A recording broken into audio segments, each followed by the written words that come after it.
पढ़ाई के लिए जैसे जेई वगैरह एग्ज़ाम की तैयारी की।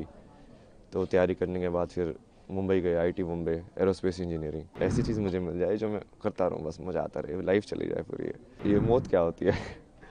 तो बैठ के उस मौत को देखने लगे यार कि अच्छा ये है क्या ये। तो वो तो उनको ज्ञान की प्राप्ति हो गई, ब्रह्म ज्ञान की प्राप्ति तो विराट कोहली की भी हो सकती है। वो बिना अपनी चित्त की मेमोरी को यूज़ करके एक शॉट खेल के दिखा दे। यूएसए के अंदर 50% लोग मेंटल हेल्थ प्रॉब्लम्स में हैं। अब क्या हो, ऐसा बनना चाहते हो आप? ऐसा बनाना चाहते हो देश को? जॉब तो बहुत सारी अलग अलग टाइप की है मैंने। लाइक अभी जो लास्ट जॉब थी वो तो इसमें थी, यूआई यूएक्स के अंदर।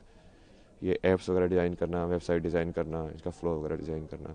यहाँ पे बेसिकली महाकुंभ के अंदर देश के सबसे बड़े बड़े साइंटिस्ट भी आने चाहिए। वो इसरो के साइंटिस्ट वही बैठ के तुम डिस्कस करो ना विज्ञान को, और वो बोलो उन बाबा को कि जो तुम्हारे पास ज्ञान है तो तुम इस चीज़ का भी जवाब दो।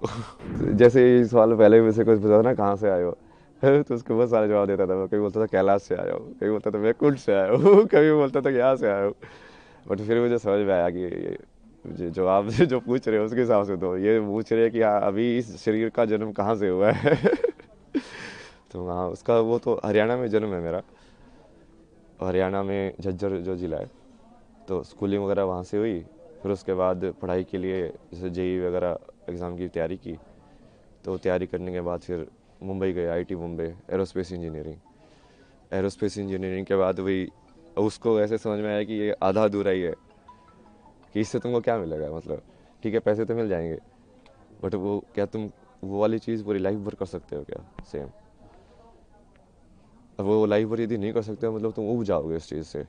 तो मेरे को वैसा चाहिए था, लाइक पूरा जॉब, लाइक हाँ ऐसी चीज़ मुझे मिल जाए जो मैं करता रहूँ, बस मज़ा आता रहे, लाइफ चली जाए पूरी। और उसकी खोज में तुम निकलते गए, फिर जैसे मीनिंग ऑफ लाइफ तुम ढूंढते रहते हो, यार ये लाइफ का मतलब क्या है, मुझे क्या करना चाहिए। आगे बढ़ते जाते हो, आगे बढ़ते जाते हो। उसमें बहुत सारे ऐसे रास्ते आए, बहुत सारी चीज़ें हुई बीच बीच में, यहाँ वहाँ मोड़ आए बहुत सारे।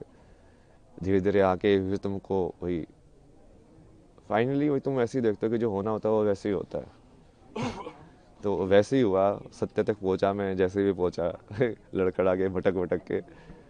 फिर उसके बाद अभी तो जैसे फिर उसको समझ में आया कि अभी जो भारत का जितना भी ये वैदिक जो ज्ञान बोलते हैं या पुराना जो संस्कृति ज्ञान बोलते हैं, वो सारा का सारा उसी के ऊपर डिपेंडेंट है। मतलब अपने जितने भी हैं ये नाट्य शास्त्र या जो भी बनाए गए हैं, वो सब आध्यात्म को केंद्र बिंदु लेके बनाए गए हैं। सब राग जो डिज़ाइन हुए हैं, म्यूज़िक से लेके, परफॉर्मेंस से लेके, फिर रहन सहन से लेके, फिर जो जो परिवार का जो विधि है, शादी का विधि है, संस्कार जो होते हैं बच्चों के, सारे ये उस चीज़ को